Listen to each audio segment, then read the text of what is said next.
एक वायफळ माणूस भाजपने त्याला खासदार केलेला आहे.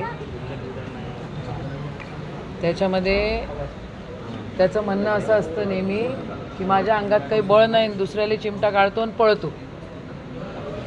त्या राज्यसभेच्या खासदारावर गुन्हा दाखल झाला पाहिजे, कारण राहुल गांधी आमचे नेते आहेत, विरोधी पक्ष नेते आहेत देशाचे. या महाराष्ट्रामध्ये नेहमी सलोखा राहिलेला आहे. मागच्या 4 वर्षापासून त्या डॉक्टर बोंडेच्या डोक्यामध्ये फरक पडल्यामुळे तो एवढंच करत असतो की इथं जातीय दंगल घडवण्याचं काम मागच्या 4 वर्षापासून त्यांचं. मला असं वाटतं आणि दुसरा मला डाऊट असा येतो की आदरणीय देवेंद्रजी फडणवीस हे त्यांना असं करायला लावतात. त्यांच्यावर गुन्हे दाखल झाले पाहिजे. आमचा सरळ प्रश्न असा आहे, असं जर पंतप्रधानांबद्दल जर कोणी बोललं असतं त्या पोलिसांनी इन्क्वायरी केली असती का?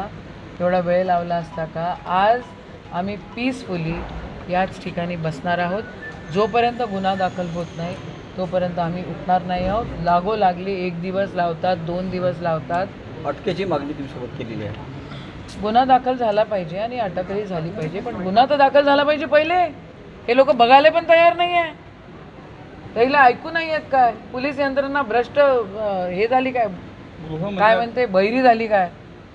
गृहमंत्र्याचा दबाव पोलिसांवर असं तुमचं म्हणणं असेलच ना. आदरणीय देवेंद्रजी फेक नरेटिव्हचे बादशाहच आहे. फेक नरेटिव्ह सातत्याने ते करत असतात. अख्खा महाराष्ट्र त्यांनी खराब करून टाकलेला आहे. काय महाराष्ट्र त्यांना माफ करणार नाही? निवेदन दिलं त्याच्यावर त्यांचं काय म्हणणं? आम्ही आता इन्क्वायरी करतो म्हणतात. तर काय पोलिसांना काय अजून कळलेलंच नाही आहे? सायबर यंत्रणा नाही आहे का? मारे एवढे सभागृहामध्ये एवढे आकात तांडव करून आम्ही हे केलं, टेक्नॉलॉजी असं काय? काहीच तर नाही हो.